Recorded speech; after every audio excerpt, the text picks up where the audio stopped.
الخاندرو گارناچو رو رد کنم بره، حتی میسون مونت رو رد کنم بره، حتی کوبی مینو، کاسمیرو، خیلی از بازیکن‌ها رو باید برن. اینه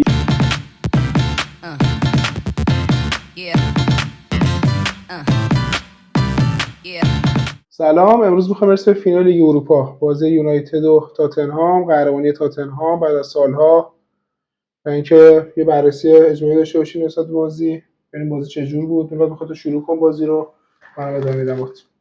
والا بازی که اگه بخوایم مثلا فقط خود فینال رو بررسی بکنیم، بازی خیلی بازی بی‌کیفیتی بود. یعنی مثل بازیایی که مثلا تیمایی که آخه من دارم مثلا مقایسه میکنم با سیتی، چلسی که اومدن، دو تا تیم انگلیسی اومدن، یا همون میلان، یوونتوسی که سال 2003 ما دیدیم، یا رئال اتلتیکو، اونا شاید جنبه‌های تاکتیکی فراوانی داشت، ولی این بازی حتی به لحاظ جنبه تاکتیکی هم میگن خیلی توهی بوده. یعنی آمارها داره اینو میگه، به ما داره ثابت میکنه. مثلا تعداد پاس بلند و سان تو این بازی 70 تا مال یونایتد بوده، 50 تا برای تاتنهام بوده، 120 تا. در صورتی که اینو اگه بخوایم بیایم تو لیگ قهرمانان مقایسه بکنیم، بازی همین پاریس سن ژرمن مقابل آرسنال شاید این عدد کلا به 32 33 برسه در مجموع 120، یعنی 4 برابر. یعنی این نشون میده که تیم‌ها پلنی نداشتن برای حمله کردن، و این خودش نشون میده این فصل فاجعه بار که دو تیم 16 و 17 جدول بودن. شما یه چیز فاجعه بارتر رو من بخوام برای شما در نظر بگیرم، تقریبا با قهرمانی تاتنهام 10 تا تیم دارن سهمیه میگیرن تو پرمیر لیگ. شما ایپسویچ، ساوثهمپتون و لستر رو حذف بکن، و یکی این دو تیم نباید سهمیه میگرفتن. یعنی واقعا برای منچستر یونایتد فاجعه است. جز 5 6 تیمی که اصلا سهمیه نمیگیره، پلنی نداره حتی. حالا برید بخوایم به بازی بپردازیم. محمد، بازی نیمه اول آنژ اون مدلی رو ما ازش می‌دیدیم که اون مدلی بود که تو طول این 1-2 سال از آنژ دیده بودیم، ولی خود آنژ هم یه مقدار تغییر کرده. شما یادت مثلا ما با هم صحبت می‌کردیم قدیم راجع به خود آنژ، مثلا بازی بود که 9 نفره شده بود، مقابل چیز اومد و بازی دفاع رو دفاع رو خط چیز گذاشته و نیمه گذاشته بود به هم آفساید گیری. ولی تو این بازی من از یه چیزی شیدم که این مربی انعطاف داره. زمانی که دانسو رو آورد اضافه کرد به خط دفاعش، عملا داشت 4-5-1 و بعضی جاها 5-4-1 داشت بازی میکرد. من دیدم دیگه این خط دفاع هم آورده عقب‌تر، یا به اصطلاح فوتبالی ها لو بلاک داره بازی میکنه. دیدم خیلی منعطف‌تر شده و خیلی شاید هم یه بابت میخواد ثابت بکنه که فصل دومش قرار جام بیاره. واقعا همه کار کرد که اینجا شاید 10-0 هم میچید ترکیبش. یعنی من خودم لذت بردم و تنها نکته مثبت برای من محمد راجع به این بازی عملکرد مدافعین رومرو و فندرفرن بود تو این بازی، که فکر کنم رومرو بهترین بازیکن زمین شد. از اون برم خب خود جانسون داشتیم که آزار داد تقریبا لوک شو تو کل بازی.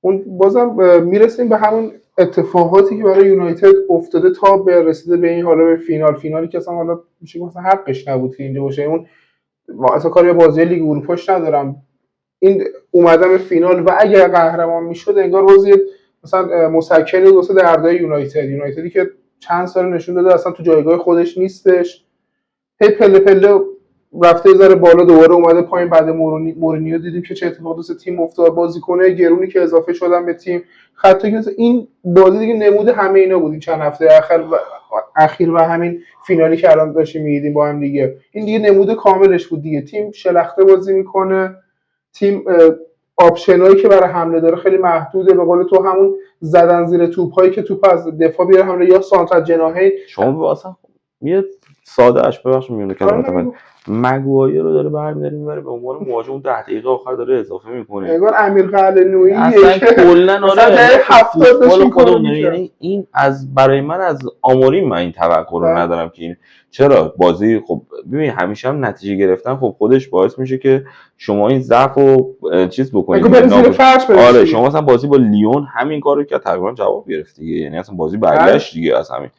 ولی برای من بازم یه علامت سوال بزرگتر میدونی کجاست؟ تو راسموس هویلوند رو به لحاظ اون فیزیک بدنی داری، میخوای سانت بکنی، خودت میدونی پلن سانت، بعد جاشوا زیگزی رو برمی‌داری میاری تو، خب اون که رو هوا خب بازیکن ضعیف‌تریه نسبت به آره خب چرا اونو کشیدی بیرون؟ میدونی یه مقدار اینجاهاست که من به نظر من برای من دچار باگه. شما نگاه کن الان کاسمیرو تو این بازی، حالا ما میگیم مثلا وظیفه‌ش اینه قطع توپه، وظیفه هافک دفاعی، ولی تعداد پاسشو من داشتم نگاه میکردم نسبت به برونو فرناندز 6 تا پاس کلا برونو بیشتر از اون گرفته. برونو تو پاس کوتاه 61% پاس سالم داشته. خب وقتی 4 بار تکرار میشه این فصل، این بازی چهارمتونه با تاتنهام، شما 3 دفعه قبلی رو باختین، 2 دفعهشو فکر کنم با آموریم باختین حتی. خب بازم همون الگو داره تکرار میشه، مشکل از جای دیگه یه به نظر من. آفرین. بحث الگو رو که گفتی، ما یه بحث اصلا تو تقریبا تو همه پیدا میشه اینو گفت، الگوی بد تکرار شونده. یعنی تو یه کار بدی میکنی، وقتی یه بار انجامش میدی خب اوکی، 2 بار انجامش میدی اوکی، وقتی تکرار شونده میشه این ضرر رو میرسونی. دقیقاً همین الگوی بد تکرار شونده است. تو یه سری اشتباهات داری تو تیم، یه سری معضلات داری که داری میبینیشون، ولی اونا هی ثابتن.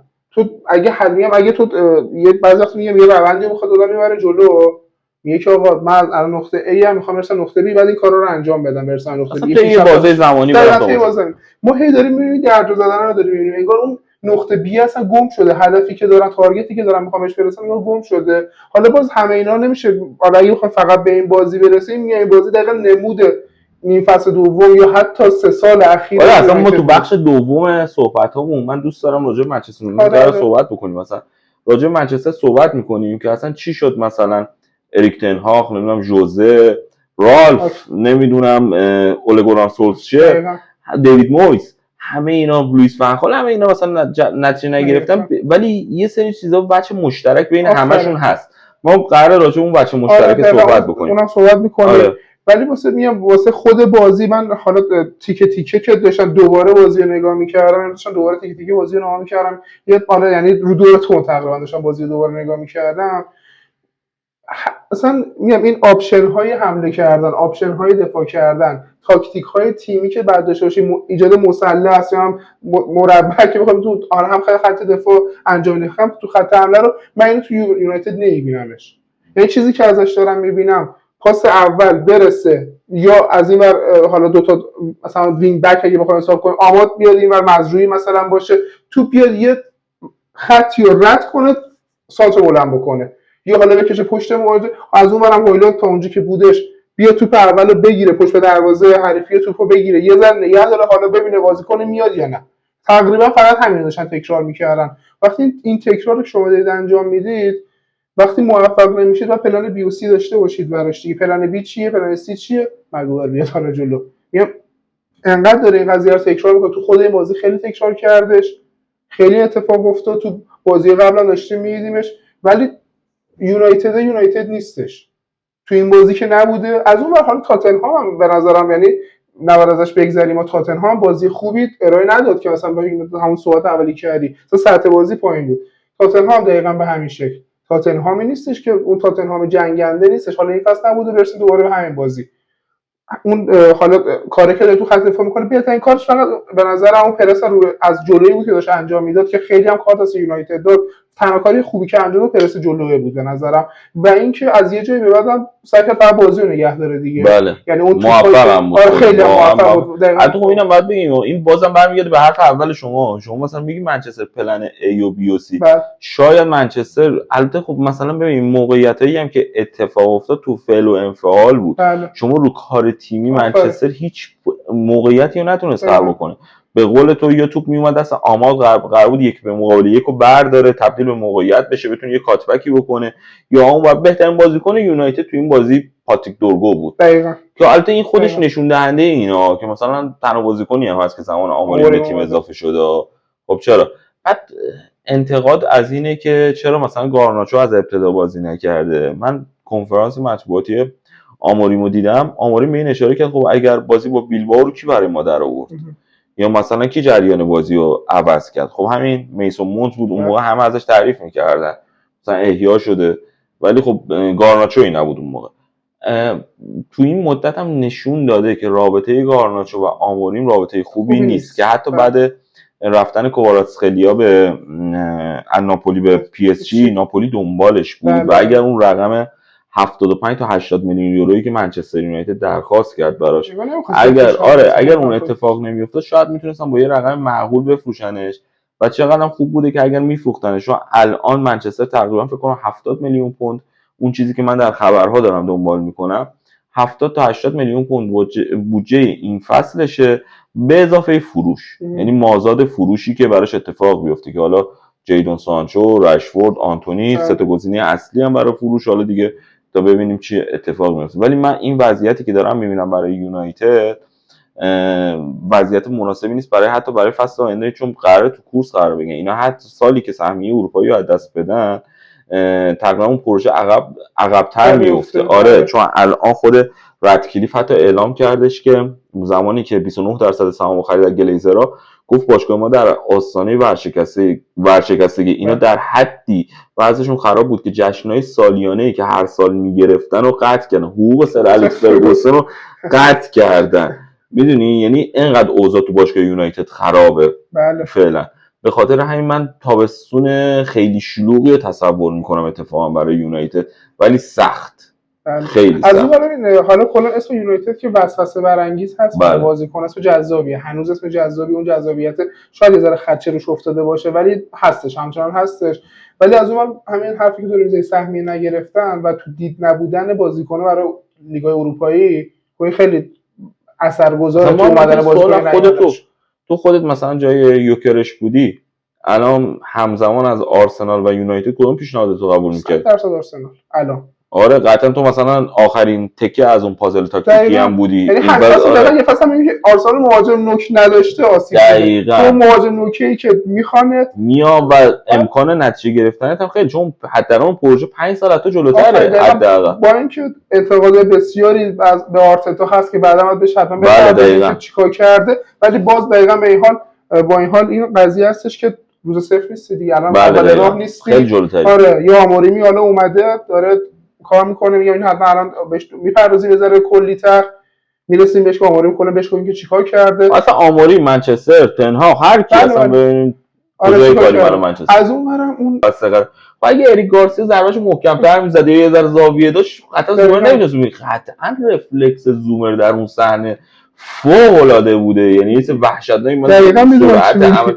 ولی یه مقدار مهاجم اگر باهوش‌تر بود میتونه ضربه رو به اون سمت اصلا بزنه، اصلا اون موقع هیچ کسی نمیتونست کاری بکنه. یعنی شدت ضربه هم حتی به نظر من کم بود، ولی چه کرد. بله دقیقاً. تو البته خود فیکاریو هم دو سه توپ خیلی خوب در آورد، یه دونه هد از کف دست. ولی فیکاریو هم یه مقدار تو بازی سازی از واقعا من توقع بهتری ازش داشتم، یه مقدار شب خوبش نبود. یعنی این بازی من شب خوب ویکاریو شب خیلی درخشان‌تر داشت. سیواش میشم. آره. بازی سازی از عقبش رو که بخواد تو پخش کنه پاس بده.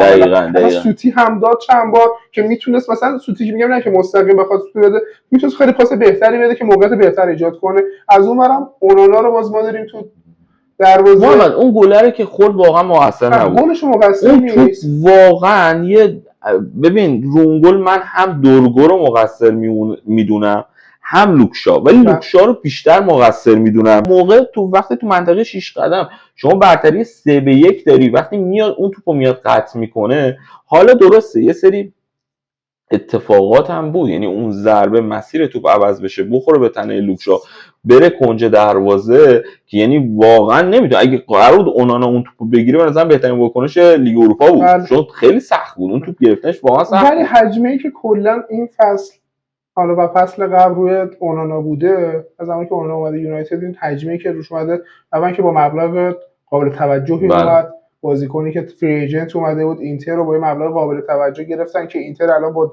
زومر 30 اندی ساله 36 ساله آره 36 ساله داره جواب میده فینال لیگ قهرمانانه و تو با یه رقم خوبی اومدی یونایتد، تو دروازه‌بان خوبی بودی، حالا آژاکس اون حاشیه آخرش بزنه کنار گلر خوبی بود، تو همون نسل آژاکس بعد اومد اینتر و مثلا که این چه میگم اون ابر گنده‌ای که سر اونانا بودش وقتی که اومد یونایتد یه توقع بسیار زیادی روش بود. اون زمانی اومد تو یونایتد دخواه رفته بود، دخواهی که تو همون خط دفاعی حالا به من یه ذره این ور اون ورتر داشت کارش انجام میداد، سیوای خوبی هم انجام میداد، سوپر سیوای واقعا وحشتناک انجام میداد.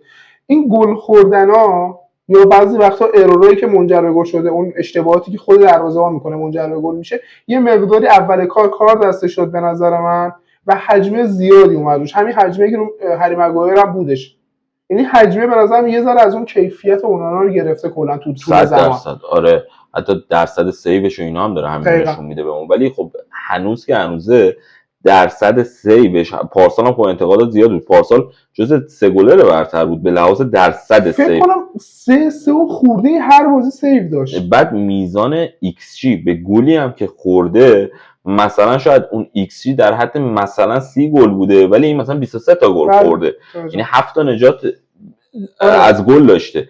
ولی شما اگر میخوای بیای بسنجی اونانا رو دارن با چی مقایسه میکنن؟ اونانا رو دارن مقایسه میکنن با اون فصلی که اومد جانشین سمیر هندانویچ شد تو اون بازی اروپایی، همراه با کلینشیت شد خیلی از بازی‌ها و یه عملکرد خیره کننده داشت که منچستر یونایتد اومد اون رقم، ولی اونانا خب تو آژاکس هم دوران موفقیت داشته. تو ساختار دفاعی بحثش ساختار دفاعی شما وقتی به فرض از همون پرسی که قراره انجام بدین، هم خط حمله ناموفقین، راسموس هویلوند من خیلی دوستش دارم این بازیکن به طرز عجیبی، یعنی این بازیکن رو قبولش دارم، یعنی احساس کنم مهاجمی که آینده داره. اگه مسیر فوتبالیش خارج از یونایتد بود شاید الان جایگاه خیلی بهتری رو داشت، شاید اصلا دورتموند بازی میکرد یا همون آتالانتا میمون.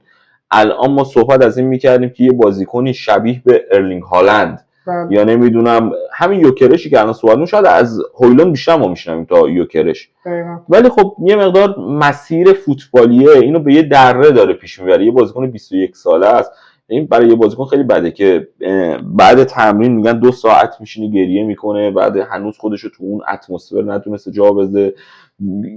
خود زیگزی مگه پارسال زیر نظر تییاگو موتا تو بولونیا مگه بازیکن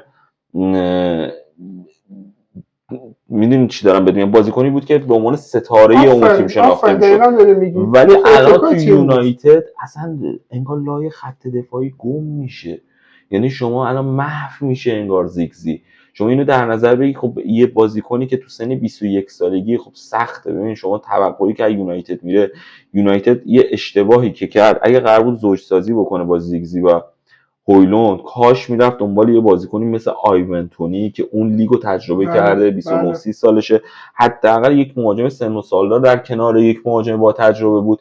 وقتی تو مهاجماتو میری با مهاجم 20 ساله و 21 ساله برمی‌داری میاری تو فصل اولش، خیلی از بازیکنایی که تو محمد بهتر از من شاید بدونی جا افتادن تو اون لیگ فصل دوم و فصل سومشون جا افتادن تو فصل اول خیلی سخته.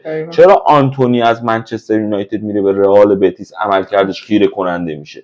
خب این دلیله. چرا مارکوس رشفورد داره میره استون ویلا تبدیل به یکی از بازیکنان قابل اتکای اونای امری میشه؟ خب اینها رو ما باید بیایم بسنجیم. اصلا مشکل از یه چیز دیگه، مشکل ساختاری داره الان یونایتد شبیه به یک باشگاه موفق اداره نمیشه، یونایتد شبیه به یک باشگاه متوسط هم اداره نمیشه. یونایتد تبدیل شده به یک باشگاه فوق العاده. همین جدول گویای همه چیزه. یونایتد فقط از ایپسویچ، لستر، ساوثهمپتون بهتره. این خودش نمود عمل کرده یونایتد در این فصل. دقیقاً درست داری میگی. میخوام میراد حالا که بحثو به اینجا رسوندیم یه ذره متمرکزتر شیم سر این فصل دوم. از اومدن آموری بذاره بحث ببریم جلو تا آخر فصل. به نظرم حالا بازیو دیگه حالا بچه‌ها دیدن دیگه، نکته فنی زیادی هم اون بازی نداشته، بازی هیچ کیفیتی نداشته. ولی خب برای آنج من خوشحالم. دقیقاً من خوشحالم چون بالاخره شما نگاه کن الان ازشون خیلی فشاری که رو آنژ هم بود، ما هم خیلی راجع به منچستر صحبت کردیم، فشاری هم که رو آنژ بود رو آموریم نبود. بله. بعد هر کنفرانس مطبوعاتی می اومدن صحبت از اخراجش بود که حتی خیلی هوشمندانه جواب داد که گفتش دنیل لیوی دنبال یک مربی برنده است. یعنی یه جواب دو پهلو هم دادش که یعنی انگار خودش رو یه مربی فاتح و برنده دونست و اینکه گفت من برنامه‌ام تو تاتنهام یه برنامه 6 ساله است برای کسب جام یا پریمیر لیگ.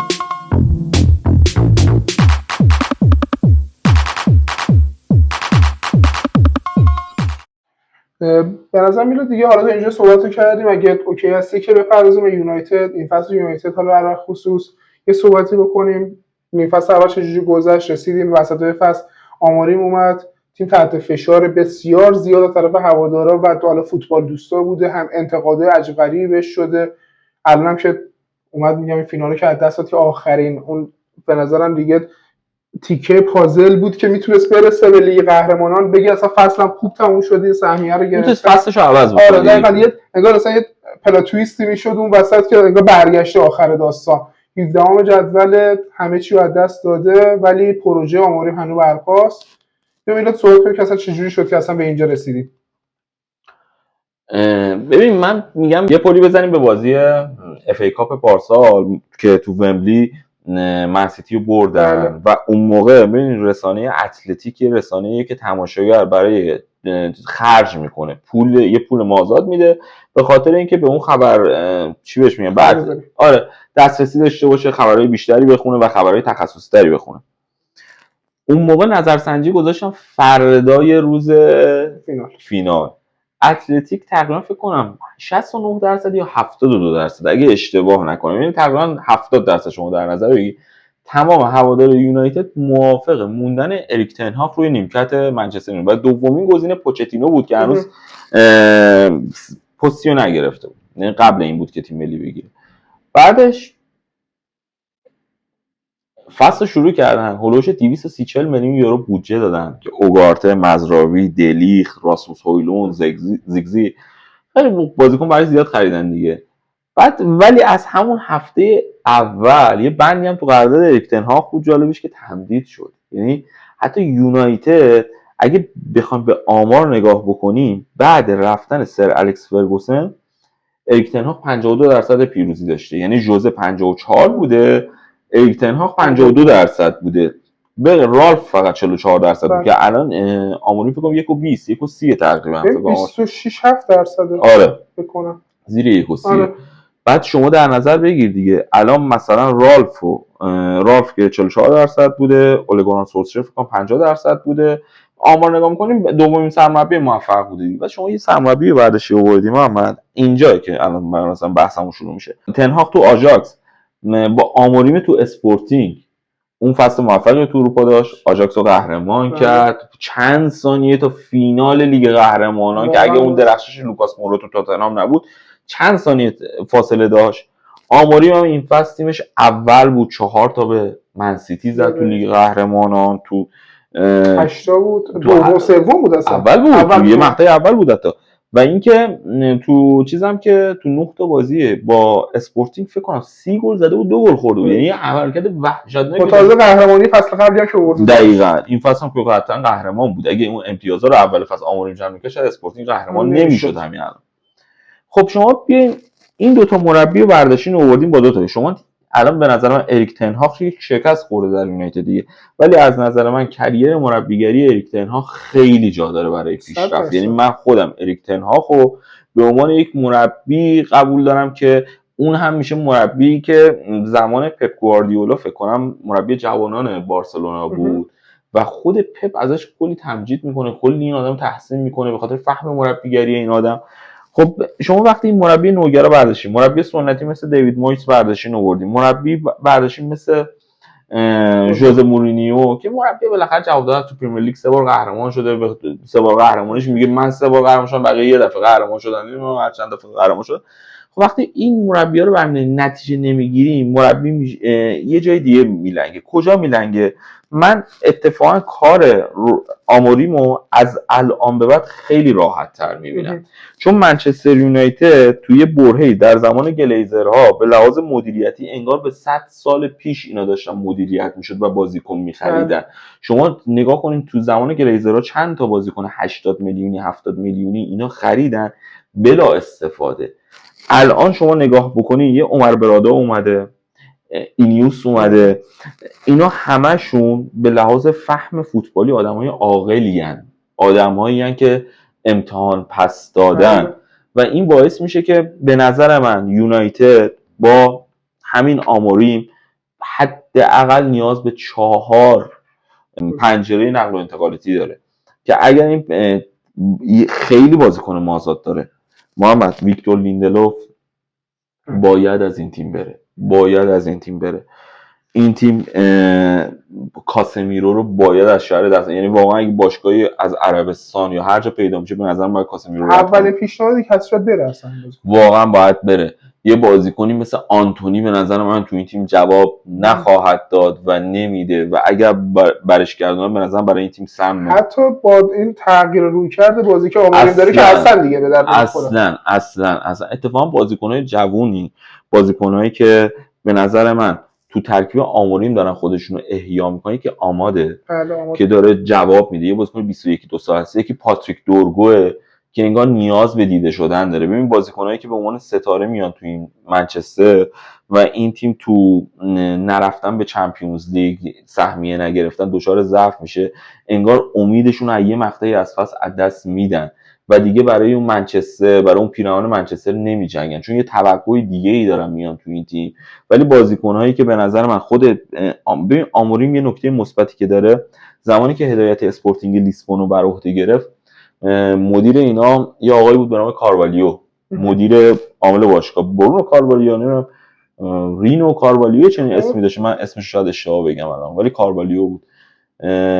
50 نفر از اولتراهای اسپورتینگ ریختن وسط زمین و بازیکن‌ها رو زدن، که حتی یکی از دلایل جدایی رافائل لیائو در اون مقطع زمانی که حتی دوچار چیزام شدن، اختلاف مالی پیدا شد بین لیل و اسپورتینگ سر از اون که حتی شکایت کردن، هنوزم در جریان، دو تا بوک دادن هنوزم در جریان. آره شکایت کردن که لیائو جدا شد، 35 میلیون اینجا وسطش بعد یه بحث مالی دارن. دقیقاً تو اون تیمو گرفته هستش و اون تیمو احیا کرد و خیلی از این بازیکنایی که شما میبینید ترانسفر موفق داشتن مثل همین پدرو پورو، زیر نظر همین آموریم تبدیل به ستاره شدن. اینا بازیکنی نبودن که شناخته شده باشن. همین الان ترکیب خود اسپورتینگ رو که داریم نگاه میکنیم، این همه بازیکن، این همه ستاره هایی که 18 ساله یا مورتون هویلوند هیولمن از لچه خریدنش اووردش، الان تبدیل به کاپیتان تیمش کرد تو اسپورتینگ.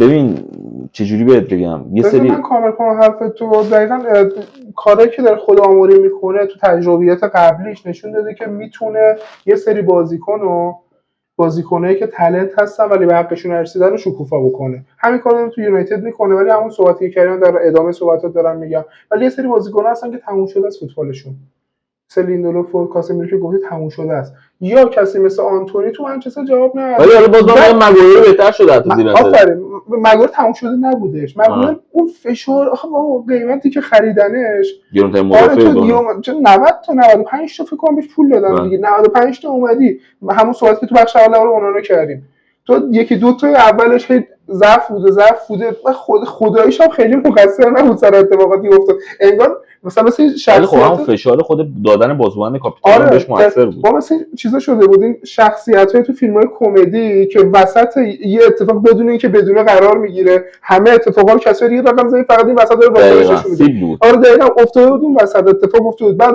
اون فشارا بازوبندم بهت دادن. الان یه ذره آروم‌تر شده، یه ذره بیشتر به خودش اومده. الان خودش هم تو بازی با تاتنهام من نام کردم خیلی مسئولیت پذیره. نه اصلا آره جایگاه خودش الان متوجه شده کجا مسئولیت گردش رو متوجه چیه و داره آرومتر داره بازی میکنه. دقیقاً هری هم به اون جایگاهی که داره میرسه نزدیک میشه، نه جایگاهش گرانترین مدافع دیگه برتر باشه، ولی داره مدافع میشه که دقیقاً میشه روش حساب کرد تو تیم. مثلا خود آماری مسابقه کرده، گفت من هیچ کاری نمیتونم بکنم، فقط کمی جزئیاتو دارم تغییر میدم تو این تیم.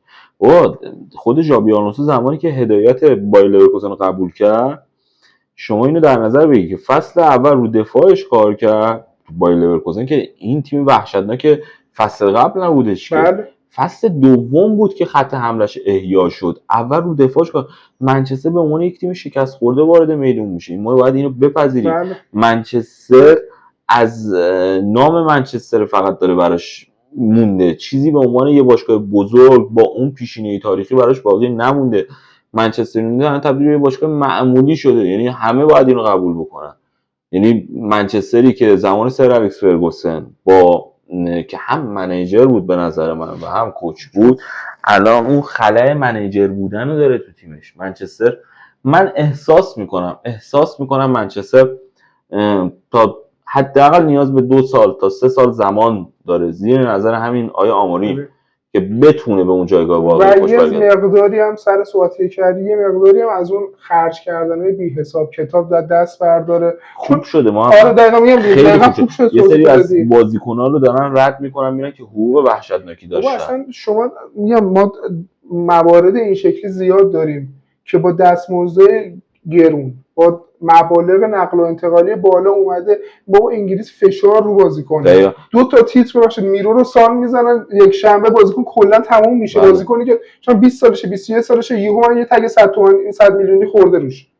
خب اون تموم اون بازیکن چقدر مگه توان داره؟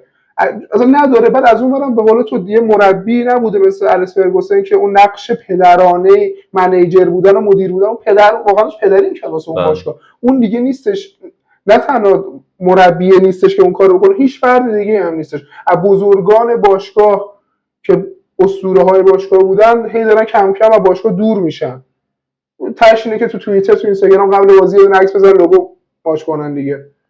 یه تهش مثلا ریو فردیناند مسابقه کرد راجع این نسل جدید فوتبالیستا. گفته زمان ما میرفتیم سر تمرین، استراحتمون رو میکردیم، شب میخوابیدیم، دوباره صبح بلند میشدیم میومدیم فوتبال بازی میکردیم، دوباره میرفتیم سر تمرین.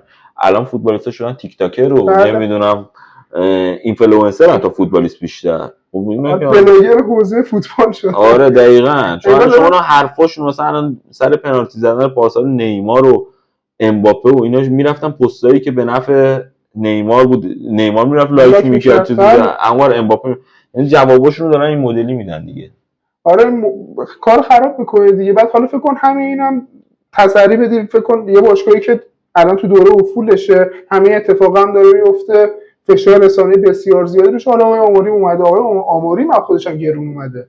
آره یعنی خود آموری هم گرون اومده، هم وقتی که اومد اسپورتینگ گرون اومد براگا 10 میلیون یورو براش پول دادن. اون موقع دوم سومین از نقل و انتقال گرون تو مربی‌ها بوده تو همون دوره. یه چیزی رو تو قطعا بهتر میدونی، آموری 12 تا یا 13 تا بازی اشتباه نکنم هدایت براگا رو بر عهده داشت، مربی براگا شد. بعد هوگو ویانا یکی از دوستای صمیمی این آدم بود که حتی بارها مصاحبه کرده، گفته که رابطه ما رابطه مدیر ورزشی یا دوست، حتی دوست نیست، ما برادر هم دیگه ایم. یعنی یه چنین چیزی احساس میکنم اون حمایت هم الان تو یونایتد از آموریم نمیشه. آموریم شاید به لحاظ بابا یه مربی 39 ساله است و اینو در نظر بگیریم، خیلی با مربیایی که 10 تا باشگاه هنوز از یه لیگی که بالاخره سطح پایین‌تر بوده اومده به یه باشگاه بزرگ، اومده تو یه لیگ بزرگ. اون آره اریک تن هاگ هم از هلند بلند شده اومده هدایت منچستر. این خیلی تفاوت داره. بله دقیقاً. این خیلی تفاوت داره. حالا توی صحبتایی که کردیم الان به نظرم که این زمان دادن با آموریم به نظرم از نون شب واسه یونایتد اگه اینو دنبال یه پروژه موقتن که جواب بگیرن باید بدن تیمو دست آنتونیو کونته و حداقل 300 میلیون 400 میلیون یورو براش هزینه بشه که حتی منچستر این توانایی نداره. معمولا هم آخه اینجوری میشه این کارو مثلا بکنه، ایشون هم بیاد این هزینه هم بکنه، احتمال قهرمانی هم داره ولی فصل بعد دوباره کونته نمیمونه. آره چون کونته همونجوری که درباره گاسپرینی گفتیم آرامشه، کونته 10 برابر ایشون به آرامش نیاز داره. یه ذره حس کنه داره کریرش به خطر میفته خدافظ. کونته یه زمانی خانومش چیز کرد، انقدر این آدم جنب و جوش داره، همسرش گفته بود برات یه قسمتی از خونه رو شبیه به نیمکت میکنم و فلان بشین تو اینجا فوتبال ببین و فکر کن کنار زمین. انقدر با کونته کنار زمین خون دماغ شد از شدت عصبانیت شد. کونته دیوانه است، واقعا دیوانه است کونته. ولی بعد همین بحث آماری اومد ادامه بدن بمونه، یه ذره تغییر سیاست‌های مالی و مدیریتی باید داشته باشن تا بتونن جواب بگیرن. اون آرامش به تیم برگرده، آماری میتونه تو آرامش کارش بره جلو. و به نظرم اون مدیر ورزشی که گفتی که اضافه شدن به تیم مدیران ورزشی که ورزشی واقعا باشن، فوتبال تجربه کرده باشن.